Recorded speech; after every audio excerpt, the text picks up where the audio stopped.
Good afternoon. Session 3 on the topic of technology competition or cooperation will now begin.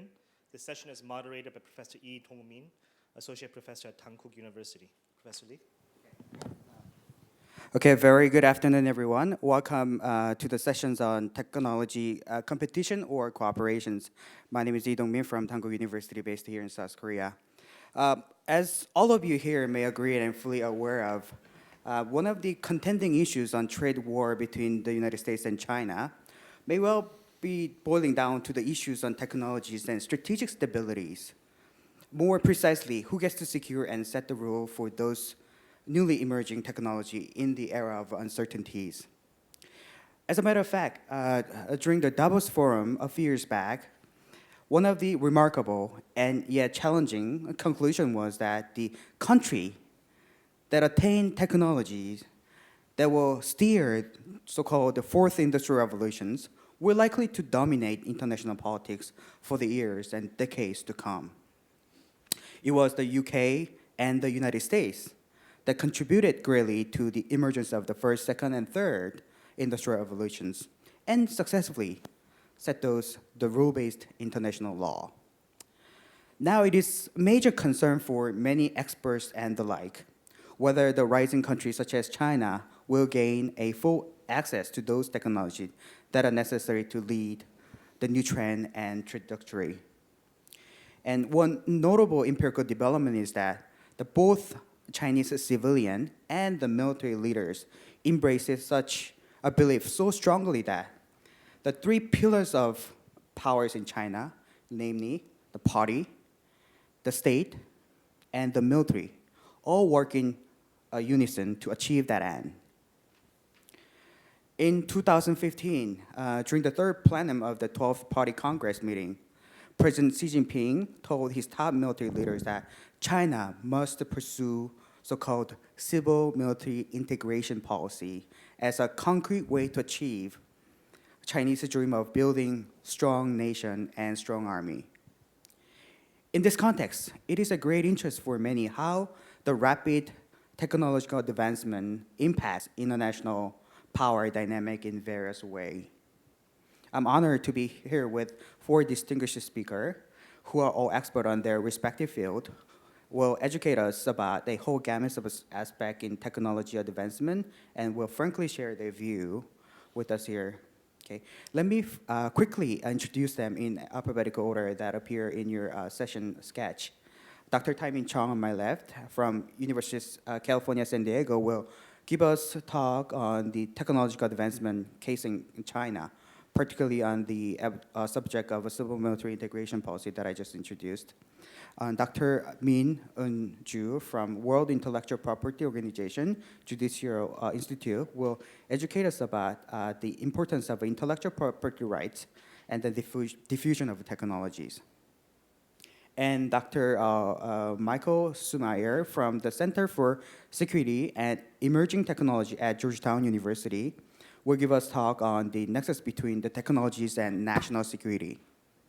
And Dr. Jacob Bin Ibrahim from Singapore Institute of Technology will share his thought from a fresh perspective from Southeast Asia, who will also share his view with us on how the technology might impact on human society in a fundamental way beyond the traditional narrative of US-China strategic rivalry. Each panel will have no more than 10 minutes, 8 to 10 minutes for its initial presentations. And I won't give you any warning sign, but we would appreciate it greatly if you could deliver your talk within that time frame so that we can have more ample time during the Q&A session. Okay, so with that note, I'd like to invite our first speaker, Dr. Chung. Okay. Yeah, you have over 10 minutes. Thank you. Thank you, Dong-min, and thank you, Asan Institute, for inviting me despite my very dubious reputation in the world. So what I wanted to do is to give a presentation as based on what Dong-min has prepared and mentioned about China and great power, security and technology competition, and because this is sort of one of those central areas that we will see of rivalry that will shape the long-term nature of the global technology order. what I've done is, as a good academic, I've done a PowerPoint, but as a really efficient conference organizer, they refuse to allow you to use PowerPoints. So I've printed hard copies for you to take a look. So what I wanted to, first of all, sort of, as we talk about technology, competition, and cooperation, is to identify three distinction characteristics of the state of the global technology order today, to provide sort of a little bit analytical context and focus that I'll be addressing for the rest of my presentation. And these three distinguishing characteristics, first is there's the specific technologies themselves. There's a lot of it on the emerging and foundational technologies, what we know like 5G, artificial intelligence, quantum, advanced manufacturing, autonomous systems. So that's one important distinction area. A second area is the structure and agency of the global technology order itself.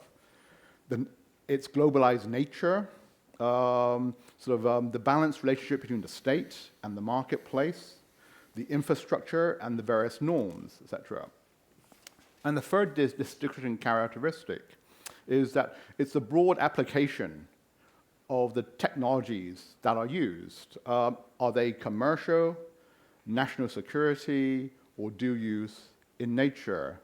And in all these three areas, what we're seeing is there's far-reaching disruption and upheaval and change that is taking place, both right now and over the long term. This is often referred to as a revolution in technological affairs, or some people call it the fourth industrial revolution when it applies to some of the advanced manufacturing.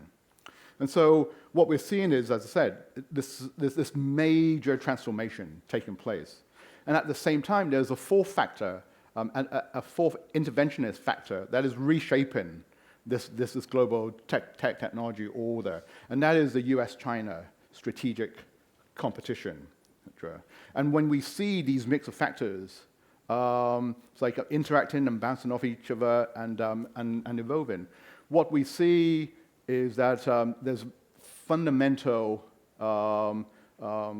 overhaul that is taking place, and there's and the competition for leadership is very much up in the open. So in examining this major churn, this major transformation in the global technology order, I want to offer sort of two main perspectives. The first is the historical international context, and the second is China's role in this ferment that is taking place, and in particular the role of the Chinese state to help us to understand. So in providing what is going on today in the global technology order compared to some of the historical trends itself, and this is something that's been addressed over the last year, so over the last day at the plenum, is that there's often comparisons that what we're seeing with the US-China technological competition today is a new Cold War. And this is sort of like as a reference to the Cold War of the late 20th century between the US and the Soviet Union. And in some ways, there's similarities, but the differences are much more fundamental. So when we look at sort of the late 20th century Cold War, especially between the Soviets and the US, that was sort of like in one domain, particularly the geostrategic military domain, etc. And we see some of that with the US and China today. But a second, in many ways, a more important domain, which is sort of compartmentalized and happened during that same period in the 80s and 90s, was the geo-economic domain. And that was between the US and Japan. And so what you had in the 20th century was this compartmentalized Cold War on the Soviet Union and Japan on different sides itself, on one of those on the geostrategic and one on the geo-economic. And in the middle, which was relatively small, was what we would call the dual use, the civil military domain. It was important, but it was sort of a sub-component of the geostrategic. Fast forward to today, when we look at sort of what's going on between the US and China itself, we basically, especially for China, China is what I would call, it's like a combination of the Soviet Union and Japan, right? So we said it's an integrated geoeconomic and geostrategic technological challenger to the US. But China is more than the sum of these two parts, because the most important domain in many ways is the civil military integrated domain. And the reason why I'm sort of comparing what happened in the first Cold War was that in the first Cold War, the US developed regulatory regimes to deal with the Soviet threat and the Japanese threats. And so we had on the Soviet side was organizations, the export control regime such as COCOM, and on the geoeconomic side, you have things like CFIUS, the Committee for Foreign Investment in the US. And it was very good when you had dealing with these separate compartmentalized threats. But the problem for the US today is that China, particularly in the integrated space, the civil military, is that this falls through the gap. And this is where China poses many ways of the most long-term challenge. And the US is trying to reform and update its legacy regimes. But to deal with this integrated challenge that China poses requires, in many ways, a very, very different, a whole new set of thinking about this. And so I want to go through briefly, it's like, so what is the nature of this Chinese challenge? And part of this is based upon a book that I'm finishing up. So I would call, when we look at China, China is a technology security state, especially under sort of Xi Jinping. And a technology security state is a state that focuses on sort of emphasizing national security issues, emphasizing sort of the development of their economic and technological capabilities in support of their national security concerns. And this is sort of very different than sort of the Chinese regimes before Xi Jinping, from Deng Xiaoping to Jiang Zemin to Hu Jintao. China was more of a developmental state, where the focus was on economic development. So as a techno-security state itself, you have things like the importance of national security. So there's elements of national security, both externally and domestically. The importance of developing a defense industrial apparatus. But also, and this is where the central focus for Xi Jinping is like, he talks about the development of an integrated strategic innovation system, where there's two core components. One is the civil military integration component, and the second one is the development of emerging core strategic technologies itself, things like AI, things like quantum, high-performance computing, hypersonics, and all those areas. And we see that there's major mobilization of efforts across the Chinese science and technology systems, both on the civilian and on the military side. And so it's like, and so how does the international community grapple with this? And we have even to today, there's all sorts of issues, like how do we define Huawei, and what is Huawei's relationship with the Chinese state? And so the debates that we're having, especially in the US today, is like, do we then define that whatever that's going on in China is national security, and so cut China off, have a full-scale decoupling? Or do we be a lot more smarter and a lot more nuanced in saying, well, there's some national security, but the commercial side, which has been the engine of US innovation, it's like we can't just do a sledgehammer approach. We have to be much more targeted. And this debate about do we go through limited decoupling or full-scale decoupling, that's some of the issues that we have to confront. And a lot of this depends on our understanding of what this context and what is the real nature of this Chinese technology security state. I'll end it there. Thank you. Okay, thank you, Dr. Chang, for sharing your view on China's technology advancement in the broader context of US-China security rivalry. Now we will come back to discuss this more in Q&A session, but let me give floor to Dr. Min, please. Thank you, Professor Lee. I would also like to thank the Asan Institute for the invitation. It is a great honor and privilege to be part of this plenum. While I'll be speaking in my personal capacity, I would like to briefly introduce the organization with which I'm associated with, because I think that will help provide some context to the comments that I'll be making. So the World Intellectual Property Organization, WIPO, I don't know if you're familiar with it, is a specialized UN agency based in Geneva, Switzerland. It is a custodian of 26 international treaties, including the Paris Convention for the Protection of Industrial Property of 1883, so it goes back to the 19th century, as well as a Berne Convention for the Protection of Literary and Artistic Works of 1886. So that's what international organizations normally do, right? Norm-setting treaties.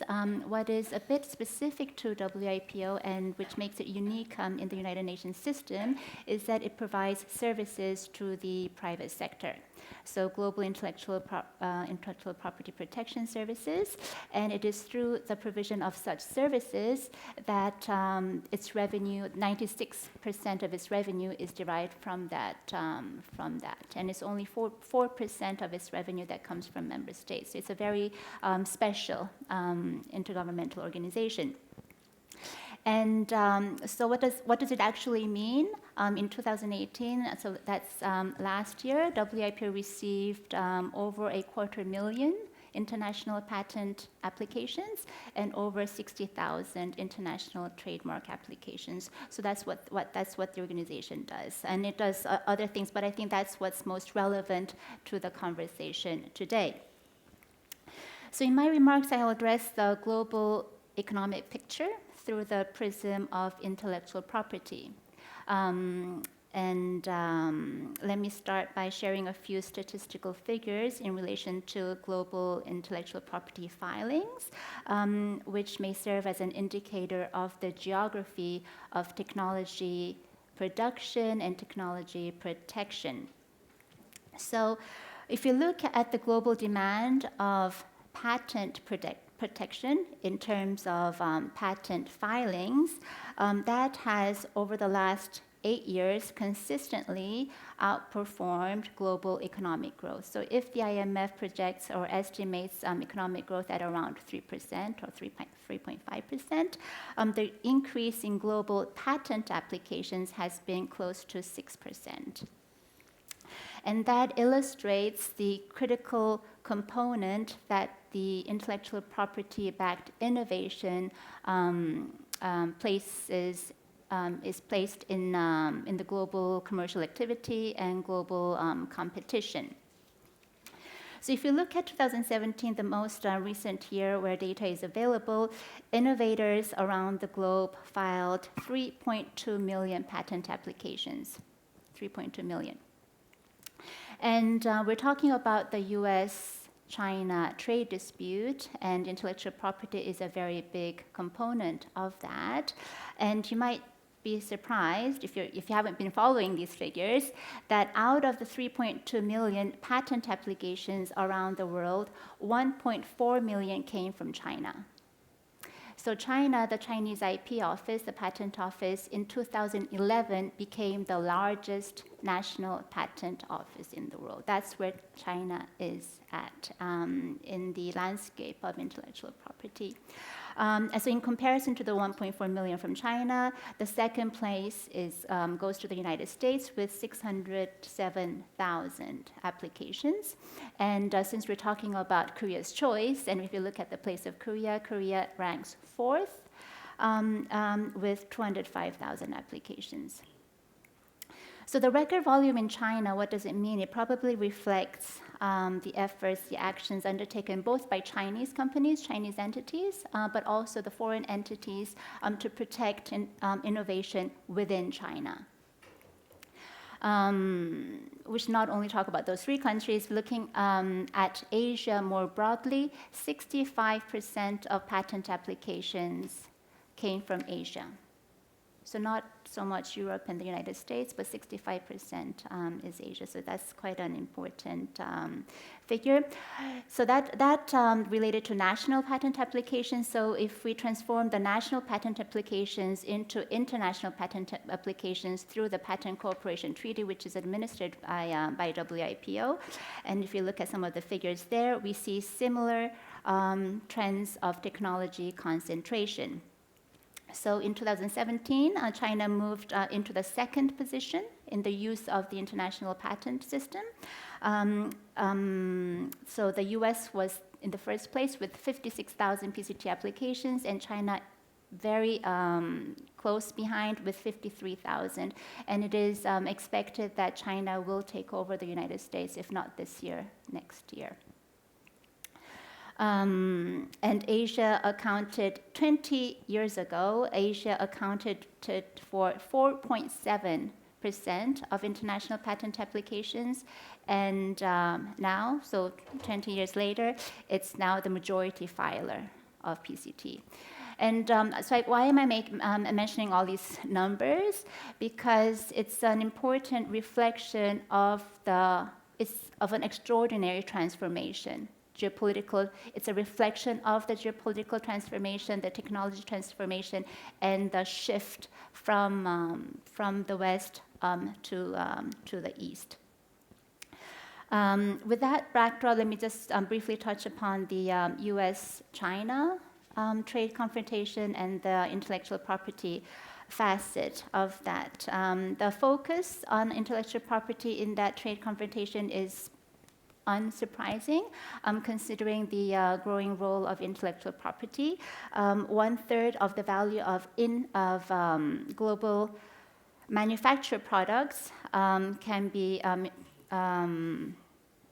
sourced to intangible capital, that is technology, branding, designs. And therefore, it is natural that the trade war will come out as an intellectual property war. And the United States has, on the one hand, initiated unilateral actions under Section 301 of its Trade Act, but at the same time is also using the multilateral forum, the World Trade Organization, having initiated a complaint there. You may be familiar with the WTO system, although the US has initiated the complaint. The United States has been indicating some animosity towards that organization, and the appellate body, which normally has 7 members, is now currently down to 3 members, with 1 American, 1 Chinese, and 1 Indian, and it is expected that by the end of this year, there will be only 1 member. So basically, the WTO dispute settlement body, unless there is a dramatic change, will quite be disabled. So it is, and this is despite the fact that of the 23 cases that the US filed against China, the US has won 19 cases, with 4 pending. But it is indeed an uneasy period for multilateralism, although with globalization, and it's a paradox because with globalization it seems that there is greater need for multilateralism. Falling costs of international trade, more liberal trade policies that we have been seeing since the Second World War, and modern information communication technologies, they have all supported a shift to global protection, global production. I remember seeing statistics from Boeing, which noted that to produce a Boeing 747, it works with over 6,000 suppliers from over 100 countries. So that's a picture of the global supply chain 10 years ago, probably. That seems to be changing, and technology is changing that. So how is it changing that? Now we're moving on to robotics. We're moving on to automated manufacturing. And with these new disruptive technologies, the production places are changing. We're seeing a transformation of that. And we are sometimes seeing that the production is coming closer to the end consumer and perhaps a bit further away from trade. So whereas the technologies of the 20th century, information and communication technologies, have played a greater facilitative role in terms of trade, the newer technologies are perhaps playing a contributory role, if that can be said, towards protectionism and perhaps even nationalism. When we look at artificial intelligence, for example, and we look at the government policies that are taken towards artificial intelligence, we're seeing more and more nationalistic colors coming through. So I think I would end my remarks there and then probably continue in the conversation. All right. Okay, Doctor. Please. All right, thank you very much. My name is Michael Solmeyer, and I've learned that the number one way to guarantee a revolt in the classroom is to go over your time, so I'm giving my own countdown here. And I first want to thank, naturally, Chai Bong and the whole Asan family for the invitation. It's a long way to come, but I wouldn't miss it. It's great to be here.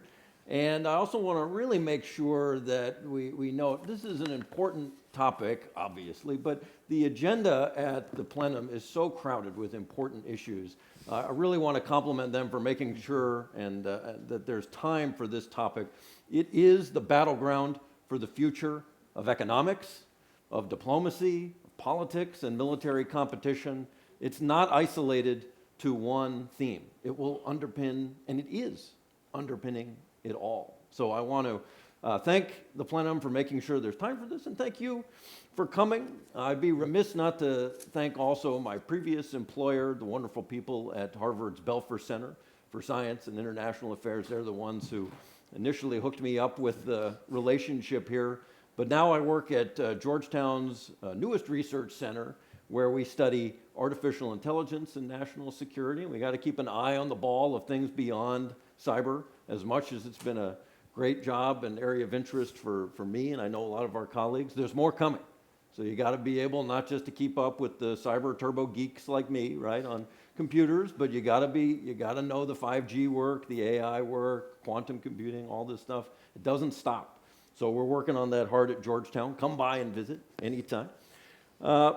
My interest remains in the area, though, of cyber operations and national security. So what I want to talk with you a little bit about today, we just heard a wonderful set of remarks about intellectual property theft. I want to talk to you about a different threat. I'm not trying to say it's more or worse. I want to talk to you about a different threat, and that's the threat of indiscriminate destruction. Right? Indiscriminate destruction. Right? And then I want to tell you a little bit about a case of that. The case is called NotPetya. I'll tell you about what that is. I'll tell you about what Petya is, and then why this is not that, but the weapon was called NotPetya.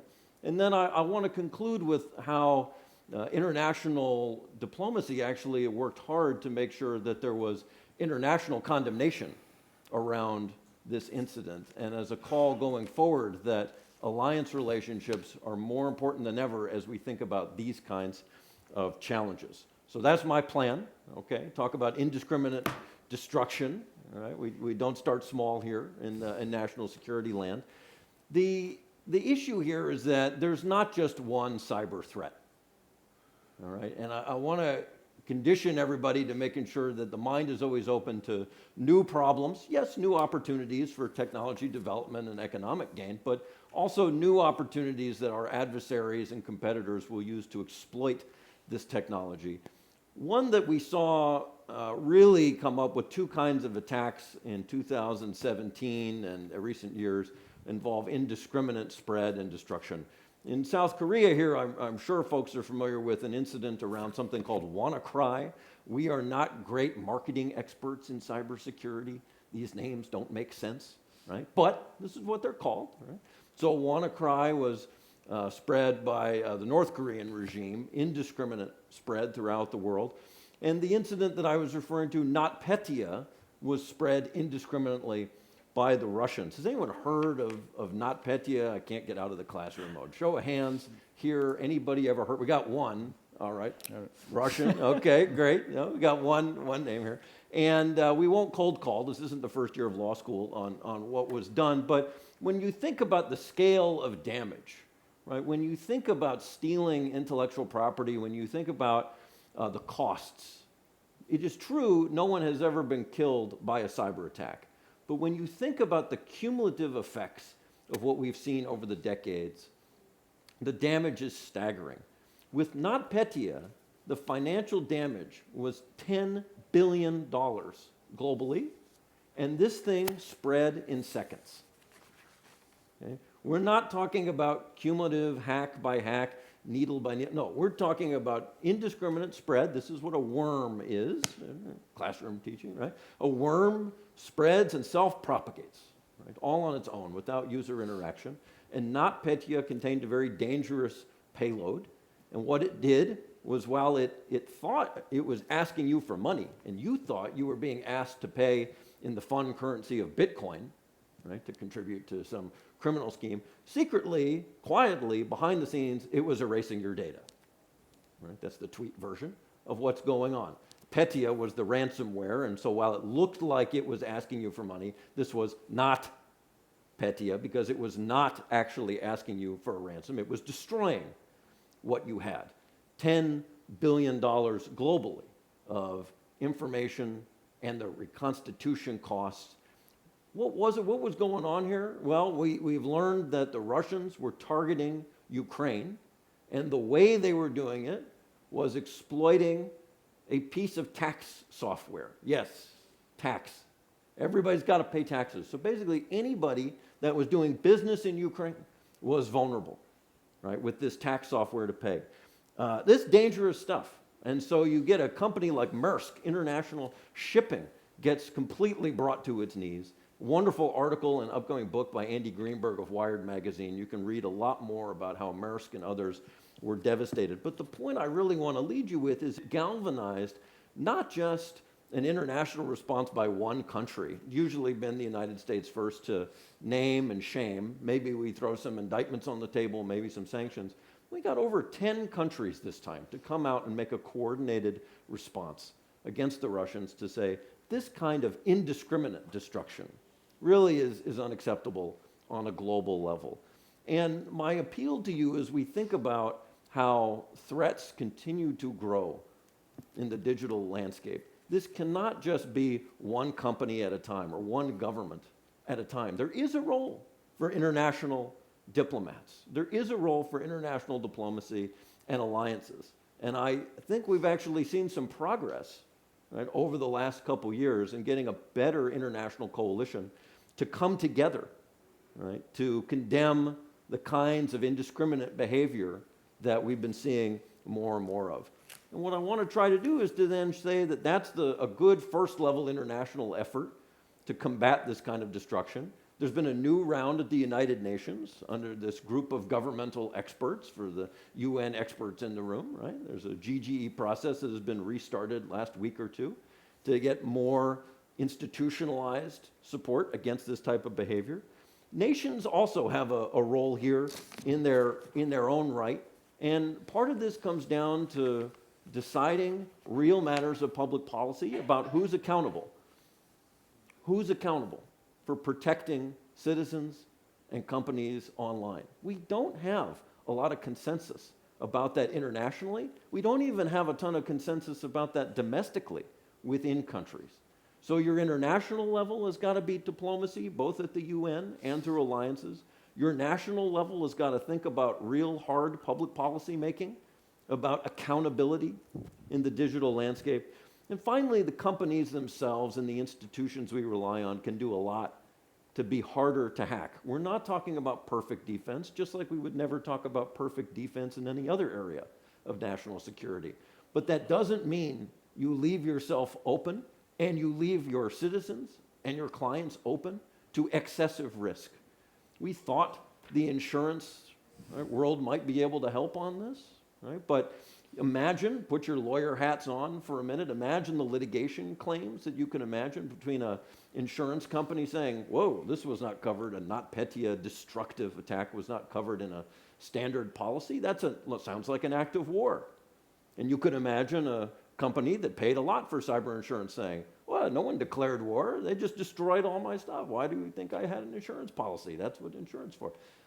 We don't have one mechanism available to dealing with this, right? So governments, companies in the international arena are going to be vital to reducing risk. Again, not eliminating, but reducing the risk that these kinds of cyber attacks will continue to have the force that they will going forward. I'll stop it there and look forward to questions and discussion at the end. Can I? All right. Thank you very much. First of all, I'd like to also echo my thanks to Asan Institute for inviting me here. This is my first time here, and I hope this will not be the last. First of all, I'd like to thank also for the topic. As I understand, this is a new topic, and of course, technology is something which we're all familiar with, but of course, we are looking this from a public policy point of view. I spent 7 years as the Minister for Communications and Information, dealing with the issues that Robert just mentioned about cybersecurity and, of course, data protection. We know that technology, of course, has all the benefits, and I won't go down that road. And in our region, Southeast Asia, for example, 600 million people, new middle class is emerging. There's a lot of push for smart nation initiatives, e-commerce, because that's the only way for us to lift people out of poverty. So imagine a small trader in the middle of Yogyakarta, Indonesia, able to sell to somebody not only in the region but beyond the region, therefore lifting him out of poverty. Yet we know that we expect disputes involving science and technology will occur.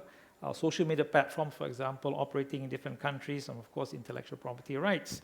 So recently, for example, we have Australia, including UK, also moving ahead with laws on penalties on social media platforms regarding hate speech content on their platforms. So there's been a lot of discussions on how we can deal with also security breaches. So I will confine my discussion to just two matters, which is data protection and cybersecurity, of course, basically. We know that there are some limitations in terms of how technology can be utilized, but at a global level, I think we have to arrive at some consensus on the restrictions or limitations that we can place on new technologies, yet at the same time, to allow countries to benefit from technology and technology-related services for their people. So that's the dilemma. How do you ensure that I can benefit from that technology and yet at the same time protect? So the issue of data and data protection, for example, plays a very crucial role in a digitalized economy where rapid adoption of cloud computing, big data, 5G, and so on will increase the need for data to flow across geographical boundaries. So it's therefore important to minimize the restrictions that would impede cross-border data flows. More than 100 countries have actually enacted some form of data protection or privacy law that generally focus on the protection and rights of the individual, but many of these laws differ in implementation and enforcement. Furthermore, while some of the obligations do not necessarily hinder cross-border data flows, the conditions imposed, coupled with the lack of harmonization of global data protection standards, pose operational and organizational challenges for companies operating in multiple jurisdictions. Businesses often have to grapple with a patchwork of different data protection laws in various jurisdictions, which may add to compliance costs. So there have been attempts at harmonizing data protection systems internationally and regionally, such as the OECD Privacy Principles, the APAC Privacy Framework, and the ASEAN's Framework on Personal Data Protection. But most of these systems are voluntary and they do not provide for clear and consistent implementation of standards by jurisdictions. In addition, unlike multilateral rules governing trade, there are few international treaties targeting data protection. So given the multifaceted nature of cross-border data flows, it is important for different jurisdictions to collaborate on solutions to facilitate cross-border data flows. So just one example is the APEC Cross-Border Privacy Rules, or CBPR, and the Privacy Recognition for Processes system, in which my country, Singapore, has applied to join in. These are exemplary models of multilateral arrangements that incorporate harmonization of rules to help countries level up their data protection standard and facilitate the safe and the secure transfer of data across geographical borders. So participation in APEC will allow Singapore to work with like-minded economies to promote economic linkages and regional economic integration. So we think cross-border data flows should be facilitated. Countries and regulators will also have to assess new technologies to meet their own internal requirements. And here I don't think we can have a global position other than respecting each nation's prerogative to make decisions in their own interests. The question has always been asked about our position on 5G. Singapore, for example, encourages our telecom operators, including our mobile network operators, to ensure vendor diversity to mitigate risks from dependency on any one vendor.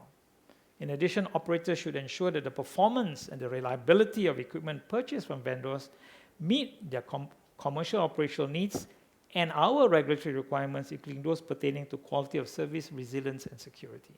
So we remain open, and yet we have certain rules by which we expect them to conform to. At the same time, countries are also actively developing their military cyber capabilities and doctrine, ranging from offensive to defensive cyber capabilities, but there are presently no universally agreed norms governing these capabilities, such as the protection of critical infrastructure from cyber attacks, non-interference in political process, or economic espionage. Many countries are also embarking to digitalize the economy and deploy more smart technologies. Cybersecurity, we believe, is a key enabler to these efforts, an important area for both cooperation and, unfortunately, disputes.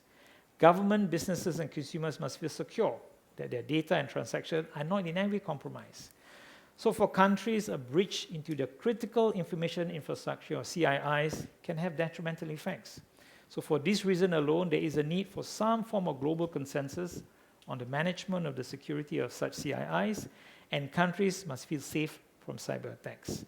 So we heard about the UN efforts. The UNGGE started in 2004, and they have sort of had a stall in 2007, and now they're starting again. 2017, sorry. So at 2015, the UNGGE meeting, for example, agreed on 11 voluntary non-binding norms of responsible state behavior, including reframing from damaging CIIs using ICTs, protecting critical infrastructure from ICT threats, and investigating malicious activity emanating from states' territory and responding to requests for assistance.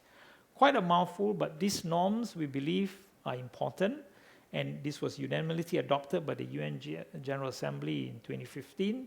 And since then, as I mentioned earlier, at the last UNGA in 2018, the UNGA process has been restarted, and there's another group called the Open-Ended Working Group, proposed by the Russians, to look at the security of the cybersphere, which includes everyone who's a UN member. The UNGG is only 25 countries, but the OEWG includes everyone. So there are two UN processes wanting to achieve the same outcome, to develop rules and principles of responsible behavior of states, and most importantly, develop possible cooperative measures to address existing and potential threats. So we believe in ASEAN and Singapore that it's important for us to support these efforts at the UN level. More importantly, how we can promote international voluntary cyber norms of responsible state behavior and confidence-building measures, or CBMs, in cyberspace. So in Singapore, for example, we started the Singapore International Cyber Week. The 4th edition will be this year, 1st to the 3rd of October. Please do come down to Singapore and share some of your wisdom on how we can move forward the process. But cyber norms and cybersecurity is such an important thing that the weakest link has also to be addressed. So in our part of the world, we have started to collaborate among the different countries to build capacity. And so Singapore has launched a capacity building fund that helps to train cybersecurity professionals in the region. And at the same time, we believe that the way forward is to also share information. So we have signed MOUs with several countries to be able to us to share, so including what happened with NotPetya, WannaCry, and so on and so forth, so that we know what happened, because generally countries would not want to admit there had been attacked, but if there had been attacked, that's valuable information for us to prevent the next attack. Singapore, as you know, is not free from such attacks. We will learn and continue to share this information with like-minded countries because we believe that's the only way we can deal with this threat. Finally, let me turn to the internet and social media platforms. We heard the recent attack in Christchurch, for example, that governments are now looking seriously at how social media and its impact on societies. And this is something in which we're all too familiar with, that fake news can be peddled, disinformation can be peddled easily on the internet. It has some outcomes that we do not desire, like the outcome of elections, and it can also trigger conflicts between countries. So, and of course, we know the internet has also been used to recruit supporters for hate and terrorist groups. So what should be done? More importantly, how far should we regulate the internet? Print media, for example, in most countries are regulated. Should the internet go the same way? So we heard that the Australian Prime Minister, Scott Morrison, believes that social media have a responsibility, social media companies have a responsibility to safeguard their platforms being hijacked by terrorist groups. Australia has introduced legislation. The UK has released a white paper on managing content on the internet. Restrictions on the internet for speech or for free speech are not new. On one extreme is China's sophisticated system of censoring political debate, hate speech, and pornography on the internet. The other extreme of unfettered freedom on the internet is increasingly untenable to many parts of the world. Prime Minister Jacinda Ardern in New Zealand argues that there must be a middle ground, and she's arguing for an international consensus as these platforms are global. Mark Zuckerberg wrote an op-ed in the Washington Post asking for government to regulate the internet. The question should be asked is, what should Facebook also do to help us to regulate the internet? So these are indeed interesting times. In the physical world, we have rules for broadcasters, for video, for TV and film, and we have ratings and classification system, but such a system does not exist on the internet. And so it's clear that, yet it's not so clear when it comes to certain aspects of the internet. We know there's a global consensus on the need to block and ban, for example, child pornography. However, for live streaming, even though the case of the Christchurch attack is clear, some would argue that unfettered live streaming is a useful means of ensuring transparency and scrutiny of the police, for example. So countries like Singapore, as you know, are introducing legislation to deal with fake news and disinformation online, but it's clear that opinions and point of views on many matters, including on the performance of the government, are not covered in this legislation, yet there are concerns in the intent by the implementation of such a legislation. So I believe it is worth for us to monitor this development. Clearly, there cannot be unfettered freedom on the internet. As one report noted, the tech world's self-image of exceptionalism needed to end. So the regulation of the internet is moving closer to what we're all familiar with the broadcasting world, but the broadcasting world is also being disrupted by the internet, thereby requiring a new way to regulate it. So in all likelihood, we believe there will be a convergence. Where that convergence will be is really up for discussion. So we all know that every technology lends itself to either doing good or harm to the user. Ultimately, it is the decision of the policymakers to plan how this technology should be used and regulated in their respective jurisdictions. We can choose to collaborate or compete in developing technologies, yet it's becoming clear that for some technologies, a global consensus on working together is needed. So for example, we see the responsible behavior in cyberspace has already gained global attention, the UN process. Regulating the content on the internet and social media is now becoming an urgent priority. In other emerging technologies, careful consideration has also to be made on the need for some consensus, global consensus. Take, for example, the development of AI in autonomous vehicles. There's the issue of safety of AIs, and this is a global concern. Should government enforce regulations on these AVs to protect public life in the case of accident? This is an ethical issue which requires global attention, as technological development is not value neutral. So countries have to make their own calculations, bearing in mind their local interests, but yet, as responsible members of the global community, some global consensus is needed in some of these emerging technologies. So I'll end my comments here and look forward to an interesting discussion. Thank you. All right, thank you, Dr. Ibrahim, for your thoughtful, informative presentation. Now, all four speakers deliver and share their respective views on the subject matter, and we're about more than halfway through and 40 minutes left. So in order to better use of the time to draw a meaningful conclusion out of this session, rather than continue to discuss on the technology itself, I'd like to ask more specific questions for each speaker in a broader context on how the free versus government-regulated technology advancement now playing out in the international arena, and more importantly, what does this all mean in the context of strategic stability? Okay, I have a question for Dr. Chong. Maybe you can answer this in maybe 3 to 4 minutes. But you once mentioned that by the year 2035, perhaps Chinese military technological advancement will reach a certain level. May not be on par with the United States, but maybe 15 years. 15 years ago, besides you and a few other, no one really expected that China's technological breakthrough were likely to move forward in a linear fashion, right?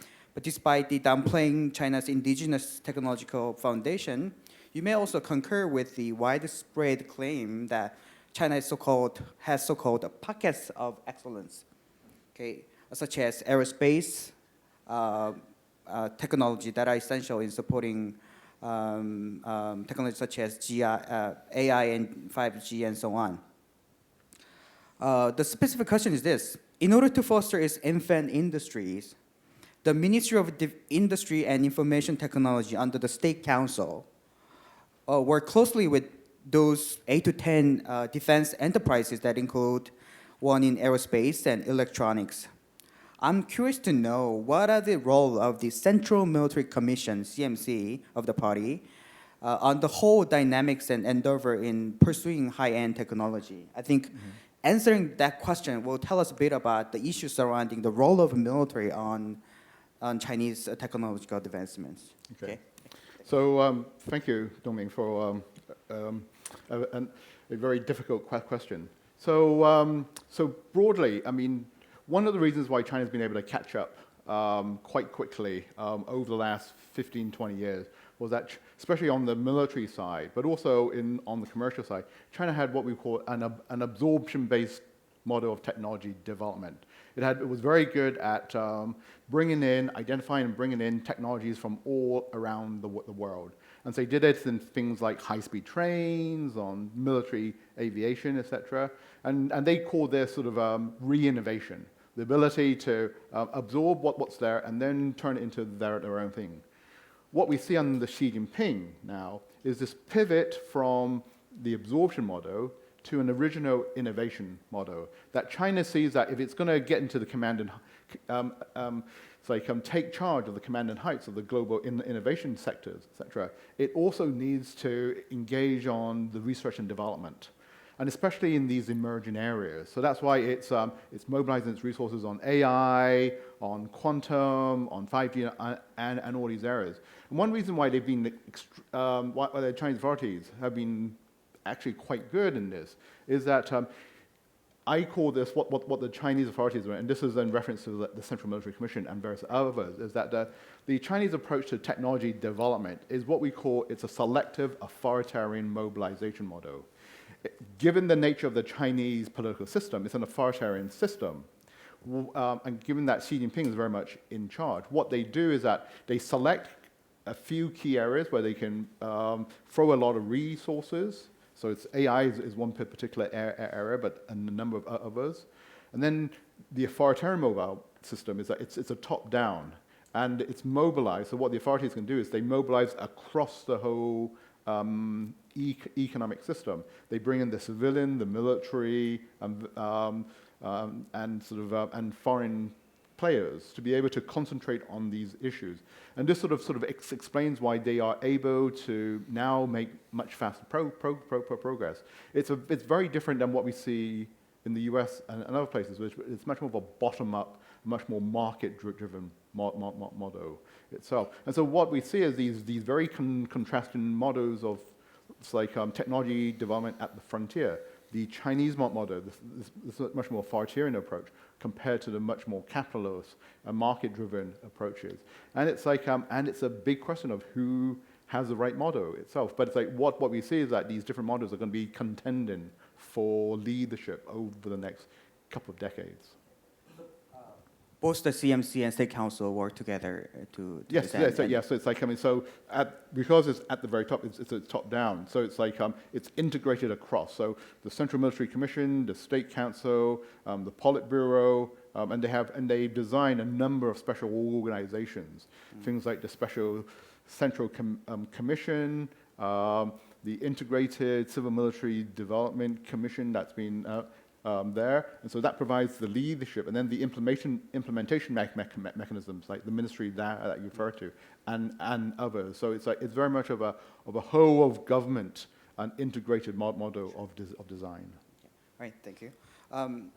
Dr. Min, thank you for your excellent presentations, and I learned quite a bit from your informative talk.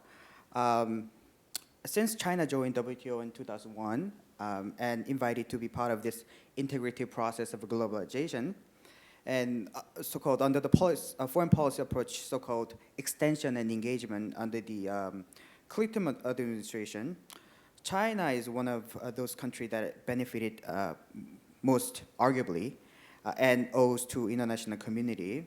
and the rule-based international order set by the Western world. And many people argue that China must be a responsible stakeholder. And I'm also quite surprised to find out that out of 3.2 million patents, 1.4 are actually coming from China. The first question is, related to that question is, what are the quality of those patents? I don't know if you can measure that or not, but that's the first question.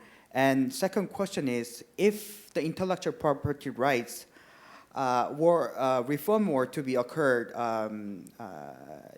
through the trade war negotiation, will hamper the technology diffusion in favor of China? Okay. Yeah. Thank you, Professor Lee, for those questions. Of course, the quality of patents emanating from China is debatable. And also different countries have different patent systems, and certain countries have utility model system, which is counted separately from the patent system, and certain countries don't have. Certain countries have petty patents. So I think if we go into that debate, there isn't an answer that will be black and white. I guess the volume is a reflection of something. I think that's the only point that I wanted to make. And the second question of whether greater intellectual property protection will promote technology diffusion, it's never black and white, and there are a lot of shades of gray, and that is not a very satisfactory answer to the moderator nor the audience. But I think that's the fact of life. I think from the perspective of WIPO, what we like to say is not intellectual property protection that contributes to economic growth or to innovation, but is the utilization of the intellectual property system, which is different from intellectual property protection. The utilization, because the intellectual property system provides for protection, but it also provides for exceptions and limitation, and it's really up to each country to utilize that system in the best way it can. And if China does that, then it will assist in technology diffusion as it has many other countries. And I think what I would also like to mention, and this is quite well known to people familiar to the intellectual property, but what is happening between US and China is really not an exception, and we've been seeing it happen over and over and over. And what we may be less known is that in the 19th century, the United States was probably the biggest appropriator of intellectual property, and there was a big fight between the US and the UK, and Charles Dickens is reported to have gone to the US and come back to the UK and have died of fury because of the lack of protection in the United States of his copyrighted works. Because until 1891, despite the US Constitution providing for copyright protection and patent protection, until 1891, the US did not protect the copyright works of foreign authors.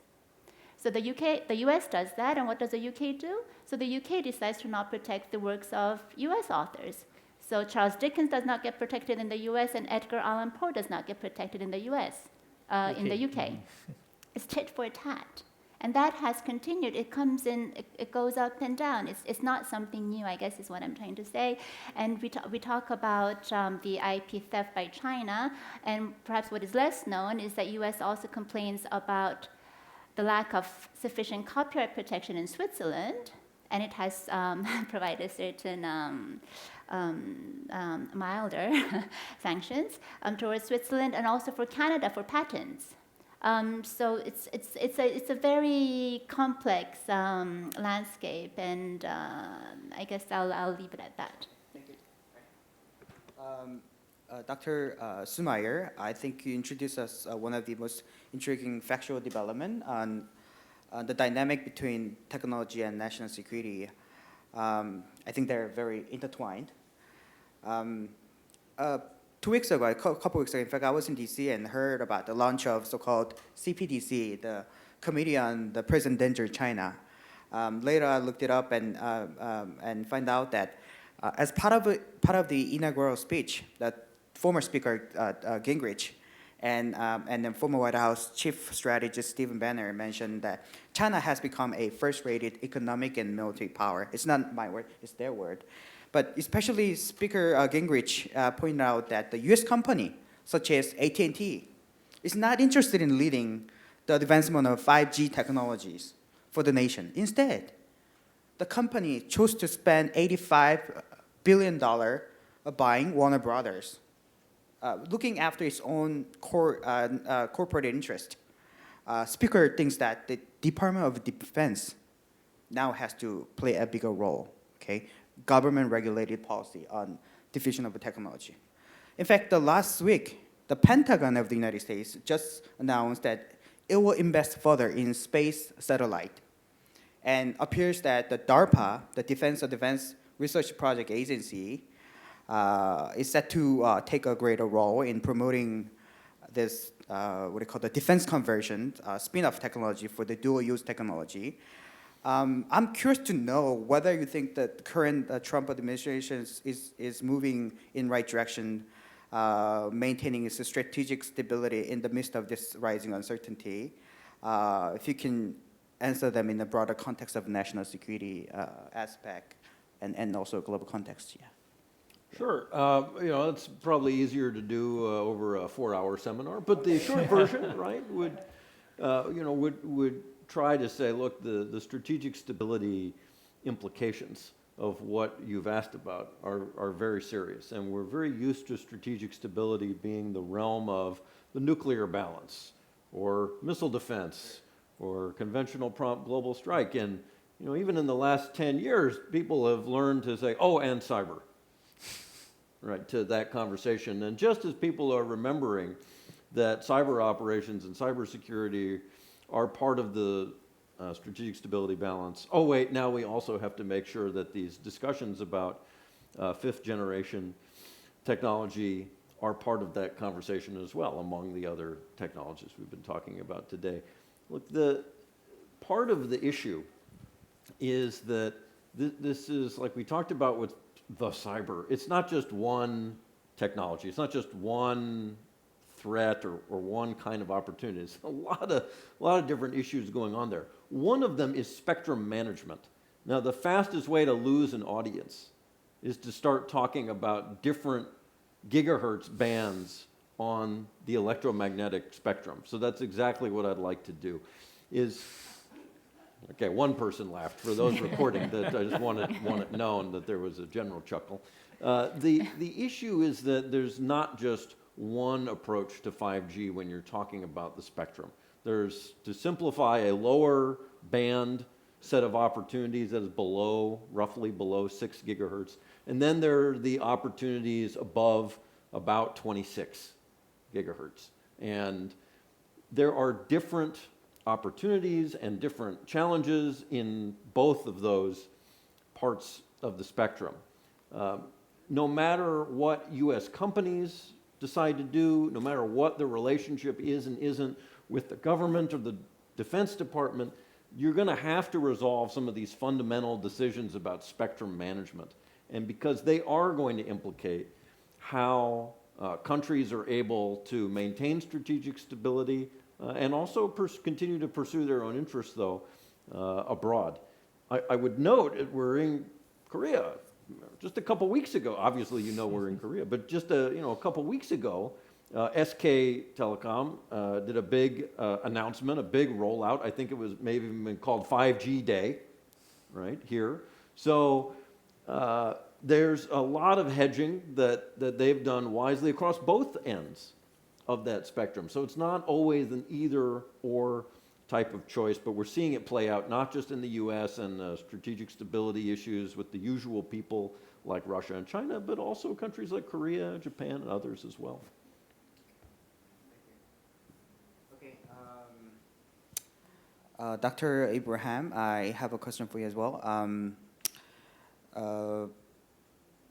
Dr. John Eikenberry, one of the great thinkers and student of international politics, once argued that the rise of China is in fact a major drama of the 21st century. And many East Asian states, in fact, including the one in Southeast Asia, may not be able to formulate and implement their respective foreign policy without considering China factor. And unlike the structural realist, I don't think that China has this irredentist ambition, but in recent year, one major salient development is China's push for so-called Belt and Road initiatives that are changing geopolitics of Asia, connecting the landmass in Eurasian continent. Particularly, China's overstretching effort in connecting and increasing its own technological cooperations with regional countries that are affiliated with Belt and Road Initiative project is quite notable. One of the good example is CPEC, China-Pakistan Economic Corridor. In the process of providing infrastructure building, Beijing is utilizing its newly found tools of economic statecraft, and Beijing is determined to help a Pakistan government on its military modernizations program. For example, China recently launched its own version of a GPS system, which is Beidou satellite. Beijing is providing them with the fraction of the original cost and almost free of charge. My question to you is, in the near future, if Beijing is asking to cooperate jointly in an effort on the developing on certain technology, what might be your choice? I'm not trying to singling out to you, but this is kind of question that we all, also South Korea, faces today. Because you talked about the importance of sharing information and working together globally. Second related question is, beyond the choice of competitions or cooperations, what does this technology mean for the human society and the global community as a whole? We would appreciate it greatly if you can share your thought and wisdom and insight with us today. Thank you very much. I think the BRI is something which we cannot ignore. And in fact, just recently, maybe this week or last week, my Prime Minister just met a Chinese official and mentioned that it is an area in which we can collaborate and cooperate. I think Singapore is a small country, ASEAN as a region which is growing, see cooperation as a way out, but at the same time, as I mentioned in my speech, we always need to preserve our independence and our own national interests. So we remain open, because as there are more choices, I think it gives us a sort of a diversity of options to see what's the best approach to take. So I mentioned the example of cybersecurity cooperation, which I started when I was minister in charge of cybersecurity, and realizing that the best way is to cooperate with like-minded countries to see how we can share information, do capacity building. In fact, we are going to launch a cybersecurity center of excellence in Singapore, so that we can actually use that to further research and share that information with countries in the region and beyond. So I think as a country and as a region, we've always remained open to cooperation. But what it means for each country is not something that any member of ASEAN can dictate. It's for each country to make their own calculations. Singapore, as you know, is a small country, right? And so we have to observe all of this very carefully in terms of our own national interests, because our sovereignty is something which we fought very hard to secure, and we have to guard it very jealously. Yet at the same time, we realize that technology is the way out for us to uplift our people, to provide better paying jobs. And at the same time, we realize it's also a way for us to help countries in the region. So we remain on that sort of even keel to cooperate as much as possible, yet at the same time, we have to measure that against our own national interests. So that's my response to your first question. Your second question about technology itself, I mean, this is something which I have an interest, even when I was minister, that we cannot see technology in a vacuum. We have to see it in the context of society, what it can do to society. I've always loved to give this example that human cloning is actually is possible to do, but there's a global consensus that we shouldn't do it because there's a moral and ethical issue. I think the debate about technology should also take such a coloration, because at the end of the day, it's not neutral, right? The use of AI, for example, which we're investing heavily in Singapore, also has to be balanced against the displacement of workers, right? The kinds of uncertainty that it places on a middle-aged worker at the age of 40. I was reading an article the other day in the New York Times that mentioned the fact that it is not just something that you can transit from being maybe a nurse one day and to an IT specialist the next day. Your whole identity is being reshaped as you change from one profession to another, and you're 45, paying mortgage, having kids to support, and grandparents, it's not an easy transition. So society and the government will have to think about the implication of how technology can be implemented in the best way possible. So in Singapore, for example, we came up with a blueprint called Digital Readiness Blueprint, because we have to prepare society for that.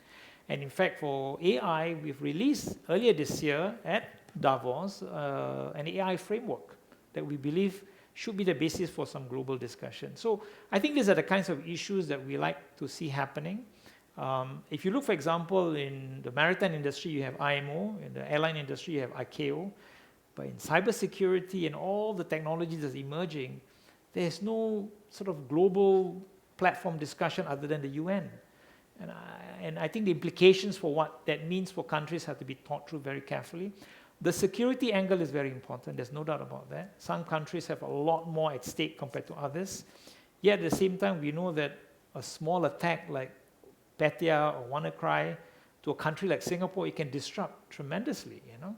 So we've taken the bold step of doing internet separation, very painful for my civil servants when I did it as a minister. So when I was a minister, I have 2 computers on my table, one connected to the internet and one not connected to the internet. And we decided that's the best way to go. But it's never 100%, we know that, right? So there are issues that we have to discuss on how we can go forward. And I think this cannot be done just at the local and national level, but it has to be done at the international level. Okay, thank you, Dr. Ibrahim. I think what you have said is very important. As a global community, we have to work together to minimize the negative consequences of those some of the technologies. Now we have less than 20 minutes. I would like to invite 1 or 2 questions from floor, and if you have any, yeah, go ahead, please. Yeah. Thank you. My name is Olga Krasniak. I'm a researcher of diplomatic studies. And my question for Michael. So you mentioned partly a little bit about how cybersecurity can be addressed by diplomacy. So I would like to ask you about cybersecurity dilemma.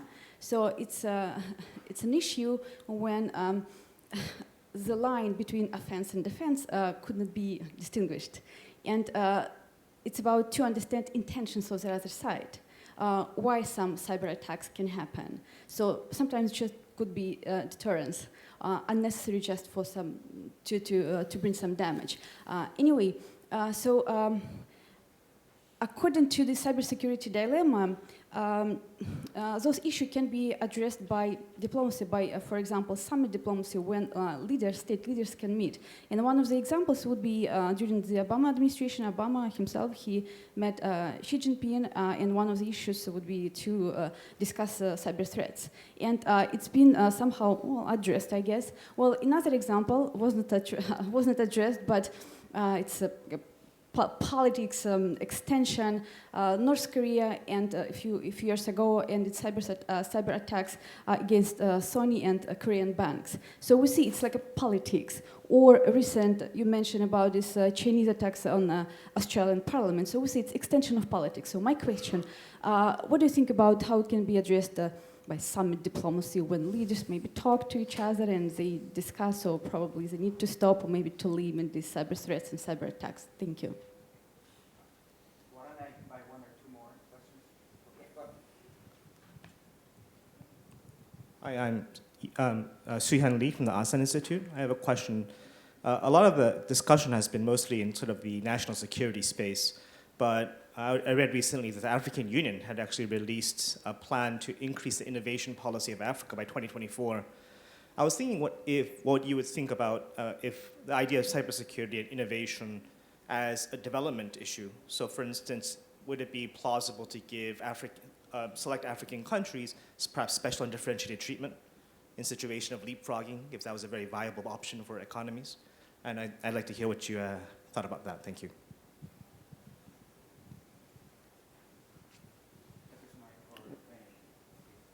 I'm happy to. I'll ask on the second question, but you go first, Mike. Okay, if you say so. So the first question, for those keeping score at home, was about the cybersecurity dilemma, right? Which borrows off of a phrase and a concept that academics have been talking about for decades, just generally known as the security dilemma, right? Which is when one country begins to acquire weapons that look offensive, right, then other states get nervous, And they begin to acquire capabilities and weapons that look offensive, and all of a sudden you're in a spiral and everyone's more dangerous and less secure than when they started. And you can imagine the theory goes, it goes the other way when you invest in defense technologies, and the dilemma becomes more secure looking that way. So the challenge for people looking at cyber operations is, are these cyber weapons, are they more offensive? Do they increase and do they destabilize the situation, or are they more defensive, and do they actually promote stability? And you know, I hate to put on my lawyer cap here, but it depends, right? And part of the reason is because it's very, very difficult to message or to signal through cyberspace operations. Let me just say that again, because for the nuclear pros keeping score at home, they think about using and testing different capabilities as a way to signal another country of intention. Very difficult to signal in cyberspace. A great book on this called The Cybersecurity Dilemma by Ben Buchanan, also at Georgetown. Check it out on Amazon.com. But I would say, look, it is a real worry. And when you see not just the acquisition of capabilities, but the use of them in such indiscriminate fashions, it gets very worrisome. But unlike the nuclear world, where defense was not really a practical option, and hence why deterrence became the foundation. It's not because everybody loved the idea of deterrence, because deterrence is cool. It's because there was no way to defend against that many thousands of nuclear-tipped ICBMs. Your only ballgame was deterrence. That's not the case in cyberspace. You have other options. Okay. So on the question about sort of it's like the importance of industrialization and innovation, and your reference was to Africa. I mean, it's as we see in sort of overall global economic development over the last since the end of the Second World War, right? Countries that have engaged on industrialization and innovation, especially in East Asia, the developmental states that we've they've done extremely well. But it's like, but it's really, really difficult itself. I mean, we've had other parts of the world that's also tried to engage in industrialization and innovation, like in Latin America, that really didn't do very well, etc. And a lot of that has to do with getting your designs right, your domestic designs. And for Africa, I think it's like innovation is really, really difficult, especially in innovation if you're going to be able to be competitive with other parts of the world. And to do innovation, you really need to have the basic building blocks, right? You need to have your education apparatus, because a lot of it's about human talents. You need to build up your universities, your school systems, etc. And for a lot of these sort of, especially sort of very backward countries in Africa, etc., they haven't really invested in those areas, etc. So they more, I think, need to focus on sort of less on the innovation side and much more on sort of a more early stages of development, of industrialization. And so it's like, it has to be a step-by-step process. It's really very difficult to be able to leapfrog itself. I mean, you may have a few countries like South Africa, or other countries with more natural resources. But one of the things that we've often found out is that industrialization and innovation, they have to be tailored to the socio-economic conditions of that particular country. If you try to do it beyond that, it often doesn't really work very well. Yes, Chairman. Dr. Ibrahim and Yeah. Dr. Min. Mm-hmm. Yeah. Well, I don't think you need to follow a linear path for development. I mean, for example, you look at Africa, you give the African women handphones and they basically know how to use it and leave themselves out of poverty. I do agree that we need to prepare the society, but I think at the same time, if we follow the same model that other countries have gone through, I think we may miss an opportunity to do a lot more great work. But I think capacity building is the key to that, and I think countries have to decide. So for us in ASEAN, Singapore, for example, we have invested heavily in capacity building, and of late, of course, in cybersecurity. But the prerogative, of course, is the nations. They have to decide what sort of talent and what sort of skill set they want to build up. But certainly, I'm personally in favor of investing in third world countries, because I think anything that is good I think it has to be a human right. It is something in which we should give it to all societies in a way in which they can manage it and sort of develop for the society. To the first response on the cybersecurity dilemma, I think it's an interesting question. We believe in defense in Singapore. I will not talk about our offensive capability. We're not supposed to tell that. But I think the defense issue, it's a very complex issue because there are many moving parts. We were told of a story which was very frightening of an attack of a French company in Vietnam which originated from Singapore. And when we trace it out, it came from a computer in a primary school. Obviously, somebody has used that computer to put up something and then launch an attack. And so it has to be a holistic sort of defensive system, and we've taken that approach in Singapore to educate. But as mentioned by Dr. Somaya, the consciousness about cybersecurity is only gaining after the last few attacks, and Singapore has seen that recently, unfortunately, where people realize that we need to invest heavily in building up our defenses, but yet at the same time, we've seen also, for example, the weakest link is basically the worker, the person who's disgruntled about what has happened and just take the data out because he's upset because he wasn't promoted. So to a large extent, I think the defense part has to be invested heavily to make sure that all parts can be sort of looked into to ensure that we can have a system. It's never 100% foolproof, but we need to deal also with remediation measures when that happens. Dr. Min, did you want to add anything? Yes, I'd like to react to the question on the relationship between innovation and development. And certainly in the multilateral system of intellectual property and innovation, development is a very important part of that narrative. And if I take the experience of the WIPO, we operate under what's called the development agenda. So our work is based on the 45 recommendations under that development agenda. And if you also look at WTO's TRIPS agreement, the Article 7 of the TRIPS agreement provides that IP protection and enforcement has to take place within the context, the socioeconomic context of its country, and also reflecting the technology transfer needs, the relevant tech transfer needs. But technology transfer not in the meaning that was used in the 1970s where countries were asking for free tech transfer, but nobody is transferring technology for free. That we're beyond that conversation, but that fits the interests of all relevant players. Going to Africa, it is true that with the exception of countries like South Africa, Kenya, and Egypt, perhaps there is very little patent protection originating from domestic entities. But innovation is not only about high-end technology. It's also about creative industries. And if you look at the GDP contribution coming out of creative industries, it's very often in countries like Nigeria quite high, almost close to 10% of the GDP. And so it's identifying the areas of strength of that countries and facilitating growth, and that is how innovation can play an important role. And I just one last comment. So capacity building. So WIPO, I've talked about the revenues of WIPO, and 20% of its revenue is spent on capacity building, which is a reflection of the importance that the member states place in that area. Okay, thank you.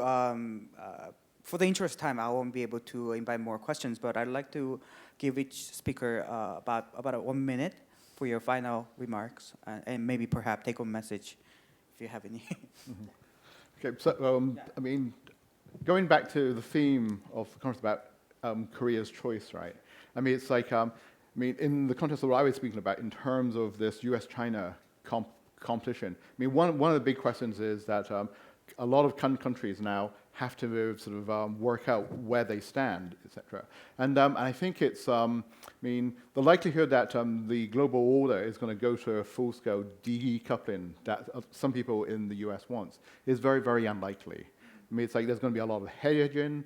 A lot of the US, its allies, whether it's Korea or Japan or the UK, they will try to say, it's like, it's not about national security completely. It's a trade-off between national security and economic competitiveness. And in the newspaper today, the UK decided that they will allow Huawei into develop some of the 5G systems, etc. And so it's going forwards, it's going to be a very, very important decisions what countries have, which sides they will take itself. So we're really into sort of the next 10, 15 years of redesigning what the long-term technology global order will be. And we're in it's like, this is a very interesting time. Thank you. So I'll just introduce a different topic in my concluding remarks, and that is data localization, because Dr. Ibrahim talked about data protection, but more and more debate is going on data localization and different national policies towards data localization. And looking forward to 10, 15 years, I think what governments will do in that area will have a great impact in terms of innovation, but just very broadly. And I'll end at that, just because it was not mentioned. Well, the instinct here is to assign you some homework for next year's plenum when we get together and see then who's done the reading. But I would just conclude by saying, when we talk about Korea's choice, I mentioned at the end of the answer to the question that on 5G, it's been fascinating for me to continue to see how Korea thinks about its choices, and the Korean telco companies think about its choices, as well as government policy. And it often gets lost in the mix of the U.S., China, Britain, these conversations, and Korea remains a very important player in that space. And then, when we talk about the indiscriminate cyber attack from the prepared remarks, we just note again, I had the honor of spending a day with the Korean cyber forces last year when I was here, and it's a very professional force. And those relationships are with the U.S. military and other militaries. We think about mill-to-mill relationships. There's some choices for all of us about how we want to have those relationships go forward in terms of cyber defense and mutual defense as well. So big topics that we can keep discussing, and look forward to seeing everybody next year. Right.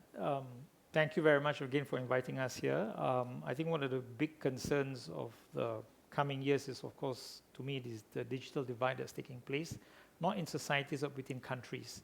Korea, for example, between North and South is clearly evident. The question that going forward as a global community, should we allow that to happen in every part of the world? The question was asked about Africa. Do we want to leave Africa behind so that we can move forward and not allow them the opportunities of what the digital economy can offer? I think those are big questions that need to be asked. And certainly, I think Singapore, being a small country, is prepared to play a role at the international arena to voice our concern, and whatever that we can share in terms of our expertise to build up not just us, but the rest of the global community. Okay. Thank you. Although we'd like to continue this wonderful conversation, I will have to bring this session to an end. So please join me thanking all these four wonderful panelists who share their insight and knowledge here with us today. Okay, thank you.